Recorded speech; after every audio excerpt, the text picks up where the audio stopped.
എല്ലാവർക്കും നമ്മുടെ പുതിയൊരു വീഡിയോയിലേക്ക് സ്വാഗതം. എന്തൊക്കെയുണ്ട് വിശേഷങ്ങൾ? എല്ലാവരും സുഖമായിട്ട് സേഫായിട്ട് ഇരിക്കുന്നു വിശ്വസിക്കുന്നു. അതുപോലെ തന്നെ ഞങ്ങൾ സുഖമായിട്ട് സേഫായിട്ട് ഇരിക്കുന്നേ. അപ്പോൾ ഇന്നും നമ്മൾ രാവിലെ എഴുന്നേറ്റ് പതിവ് പോലെ വീട്ടുജോലികളൊക്കെ ആരംഭിച്ചിട്ടുണ്ട്. അപ്പം പതിവ് പോലെ രാവിലെ എഴുന്നേറ്റു, കുളിയൊക്കെ കഴിഞ്ഞു. അതിന് ശേഷം കഞ്ഞിക്ക് വെള്ളമിട്ട് അരി അടുപ്പത്തിട്ടതിന് ശേഷമാണ് ഞാൻ കുളിക്കാനായിട്ട് പോയത്. അത് കഴിഞ്ഞിട്ട് തേങ്ങായും ചിരണ്ടി വെച്ചിട്ടുണ്ട്. ഇനി നമുക്കത് ഒരു തോരൻ ഉണ്ടാക്കണം. പിന്നെ ഇന്ന് നമ്മൾ ബ്രേക്ക്ഫാസ്റ്റായിട്ട് പുട്ടാണ് ഉണ്ടാക്കാൻ ഉദ്ദേശിച്ചിരിക്കുന്നത്. പിന്നെ കുറച്ച് കഴിയുമ്പോൾ എന്തെങ്കിലും മാറ്റം വരുമോ എന്നറിയത്തില്ല. ഇപ്പോൾ ഞാൻ തീരുമാനിച്ചിരിക്കുന്നത് പുട്ടുണ്ടാക്കാനായിട്ട് വേണം. പിന്നെ നമ്മൾ ബീൻസ് എടുത്ത് വെച്ചിട്ടുണ്ട്, അതൊരു തോരനും കൂടെ വെക്കണം. അതിന് രണ്ടിനും കൂടെയുള്ള തേങ്ങയാണ് നമ്മളിപ്പോൾ അവിടെ ചിരണ്ടി വെച്ചിരിക്കുന്നത്. പിന്നെ നമ്മൾ ഇന്നൊരു മീൻകറി വെക്കുന്നത് ചിങ്ങ ഒന്നാണെന്ന് പറഞ്ഞിട്ടും കാര്യമൊന്നുമില്ല. ഇവിടെ ഇച്ചിരി നോൺ വെജ് എല്ലാവർക്കും അത്യാവശ്യമാണ്, വേണം. എനിക്ക് പ്രത്യേകിച്ചും വേണം കേട്ടോ. ഇവിടെ മറ്റുള്ളവരെക്കാളും കാര്യം എനിക്കാണ്. അപ്പം ഞാൻ മീൻ വെക്കാമെന്ന് വിചാരിച്ചു. മീൻകറി വെക്കുവാണെങ്കിൽ പിന്നെ ഒരു തോരനൂടെ മാത്രം മതിയല്ലോ. അതിനായിട്ട് ഞാൻ പെട്ടെന്ന് ഉണ്ടാക്കുന്ന ഒരു മീൻകറിയാണ് ഉണ്ടാക്കാൻ പോകുന്നത്. അതിനായിട്ട് ഒരു തക്കാളിക്കായി ഒരു 2 കഷ്ണം ഇഞ്ചിയും ഒരു 5-6 കൊച്ചുള്ളിയും കൂടെ പൊളിച്ചെടുത്ത് വെച്ചിട്ടുണ്ട്. ഇനി ഞാൻ മീനെടുത്ത് ഫ്രീസറിൽ നിന്ന് എടുത്ത് ഇട്ടിട്ടുണ്ട്. വെട്ടി കിട്ടുന്ന മീനാണ്. അതൊന്ന് കഴുകി എടുത്താൽ മതി. നമ്മൾ പുളിവെള്ളം ഉപ്പും ഒക്കെ ഇട്ട് നന്നായിട്ട് കഴുകിയെടുത്താൽ മതി. കറുത്ത ആവോലിയാണ് വാങ്ങിച്ചത്. അതും കൂടി ഒന്ന് പെട്ടെന്നൊന്ന് പറ്റിച്ചെടുക്കാമെന്ന് വിചാരിച്ചു.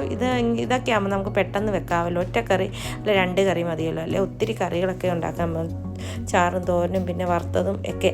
ഞാൻ പിന്നെ കുറച്ച് ഒത്തിന്ന് വറക്കാനായിട്ട് പുരട്ടി മാറ്റി വെച്ചിട്ടുണ്ട്.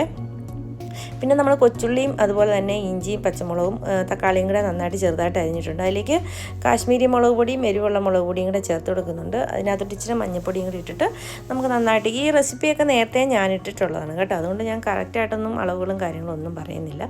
ഇതെല്ലാം ഞാൻ മുമ്പേ കാണിച്ചിട്ടുണ്ട്. ഇനി നന്നായിട്ട് കൈ ഉപയോഗിച്ചും ഞെരടി എടുക്കണം. ഇതെല്ലാം കൂടെ നന്നായിട്ടൊന്ന് മിക്സ് ആകണം.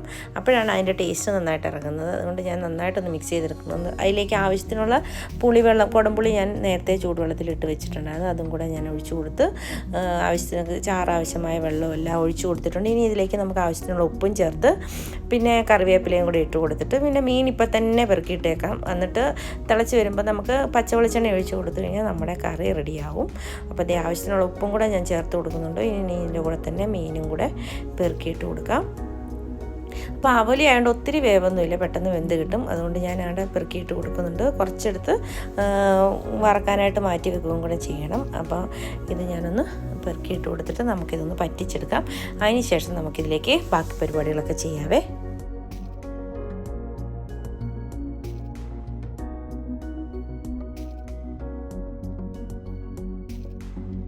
പിന്നെ ഒത്തിരി വെള്ളം നമ്മൾ വെച്ചിരിക്കില്ലാത്തതുകൊണ്ട് 10-15 മിനിറ്റോടെ നമ്മുടെ കറി നല്ല പറ്റി പരുവായി വന്നിട്ടുണ്ട്. തീ ഓഫാക്കി കൊടുത്തിട്ടുണ്ട്. പിന്നെ നമ്മുടെ കഞ്ഞിയും തിളച്ച് വേവാറായി വന്നിട്ടുണ്ട്.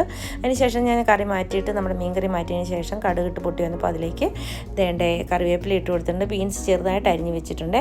അപ്പോൾ അതും കൂടി ഇട്ട് ഇതിലേക്ക് ഒതുക്കി എടുത്ത് വെച്ചിട്ടുണ്ട്. തേങ്ങായും ജീരകവും വെളുത്തുള്ളിയും അതുപോലെ തന്നെ കൊച്ചുള്ളിയും കൂടെ പച്ചമുളകും എല്ലാം കൂടെ ചതച്ചെടുത്തിരിക്കുന്നതാണ്. അതും കൂടി ഇതിൻ്റെ കൂടെ ഇട്ട് ഒരു 1/4 കപ്പിൽ താഴെ കുറച്ച് വെള്ളവും കൂടെ ചേർത്തിട്ട് ഉപ്പും കൂടി ഇട്ടാണ് നമ്മളിതൊന്ന് വേവാനായിട്ട് ചെറുതീ വെക്കുന്നത്. ആവിക്ക് ഇത് വെന്ത് വരുമ്പോഴത്തേന് നല്ല അടിപൊളി ബീൻസ് തോരനാണ്. ഇതുപോലെ പണ്ട് നമ്മൾ സ്കൂളിലൊക്കെ പഠിക്കുമ്പോഴത്തേന് ബീൻസ് തോരനും ചമ്മന്തിയൊക്കെ ആയിട്ട് ചോറ്റുപാത്രത്തിൽ അടച്ച് വെച്ച് കൊണ്ടുപോയിട്ട് ഉച്ചയ്ക്ക് കഴിക്കുന്നതൊക്കെ ഓർമ്മ എനിക്ക് ബീൻസ് തോരൻ ഉണ്ടാക്കിയപ്പോൾ തോന്നിയേ, പണ്ട് സ്കൂളിൽ പഠിക്കുന്ന സമയത്തൊക്കെ. അപ്പം നല്ലൊരു ടേസ്റ്റ് അല്ലേ. മഴയും അതുപോലെ തന്നെ ഉച്ചയ്ക്ക് ചോറൊക്കെ എല്ലാവരും തുറക്കുന്ന ആ ഒരു മണവും എല്ലാം കൂടി ആകുമ്പോഴത്തേന് എല്ലാ കുട്ടികളും ചോറൊക്കെ കൊണ്ടുവന്ന് പലർക്കും പല കറിയല്ലേ. അപ്പോൾ എല്ലാവരും ചോറ് നിവർക്കുമ്പോഴത്തേനുള്ള ആ മണവും ഒക്കെ എൻ്റെ മനസ്സിലോട്ട് ഓടി വന്നേ. അപ്പോൾ നമ്മുടെ കറികളെല്ലാം റെഡി ആയിട്ടുണ്ട്. പിന്നെ പുട്ടുണ്ടാക്കിയതിൻ്റെ വീഡിയോ ഒന്നും എടുക്കാൻ പറ്റിയില്ല, ധൃതിപ്പണി ആയതുകൊണ്ട് ഇതൊന്നും നടന്നില്ല.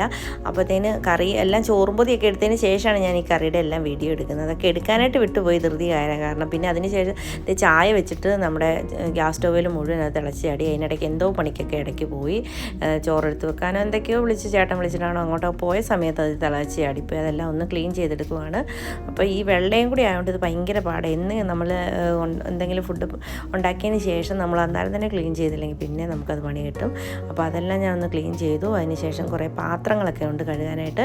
അപ്പോൾ ഇവർ ചോറൊക്കെ കഴിച്ച് ചോറും പൊതിയൊക്കെ എടുത്തുകൊണ്ട് പോയതിന് ശേഷമാണ് ബാക്കിയുള്ള ക്ലീനിങ്ങും കാര്യങ്ങളും. ഒരു പാചകം ചെയ്ത് കഴിഞ്ഞിട്ട് അടുക്കളയൊക്കെ കിടക്കുന്ന എല്ലാവരുടെ വീട്ടിലും ഇതുപോലെയൊക്കെ തന്നെയായിരിക്കും. പാത്രങ്ങളും അവിടെ ഇവിടെ എല്ലാം നിരന്ന് എല്ലാം കിടക്കും. അതെല്ലാം പിന്നീട് അവരെല്ലാം പോയി കഴിഞ്ഞതിന് ശേഷം സാവധാനത്തിലെല്ലാം ചെയ്തെടുത്താൽ മതിയല്ലോ. അപ്പോൾ അതെല്ലാം കൂട്ടി പാത്രങ്ങളെല്ലാം വെച്ചിരിക്കുമായിരുന്നു. അതെല്ലാം അതേക്ക് കഴുകി വന്നെടുക്കുന്നുണ്ട്. അപ്പോൾ ഇത്രയൊക്കെയാണ് ഇന്നത്തെ രാവിലത്തെ എൻ്റെ വിശേഷങ്ങൾ. പിന്നെ നാളെ ഞായറാഴ്ചയാണ്ട് ഇന്ന് വേറെ പണികളൊന്നും ഇല്ല. ഞായറാഴ്ചത്തെ വിശേഷങ്ങളുമായിട്ട് ഞാൻ വീണ്ടും വരാം. അതുപോലെ തന്നെ വീഡിയോ കണ്ട് ഒന്ന് സപ്പോർട്ടും കൂടി ചെയ്തേക്കണം കേട്ടോ. ഇതുപോലുള്ള ചെറിയ വ്ലോഗ്സും കുക്കിംഗ് വീഡിയോസും ഒക്കെ ആയിട്ട് വരുന്നവരെ എല്ലാവർക്കും താങ്ക് യു.